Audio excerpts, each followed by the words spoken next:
Yan, dito tayo sa may Dipolog. Ito, nadaanan ko yung nagbebenta rito ng good lumber. Ayan. Hindi to Coco lumber. Mga ano to, siguro, lawaan. Oh, kung tawagan nila dito sa Bisaya, ito yung Jimelina siguro. Oh, ito yun. Hindi naman mahugan eh. Dahil pagkahoy ng mahugan eh, kulay pula. Ito namumuti oh. Malamang to lawaan to. Itong lawaan kasi malambot. Madaling kapitan ng anay. Ayan. Puro kan, wala siyang Coco lumber.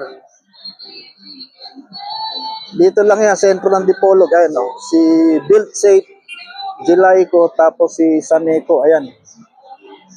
Andun yung may Jollibee. Ayan. Ang daming motor na nakaparada rito oh. Ano ngayon, Martes ng umaga.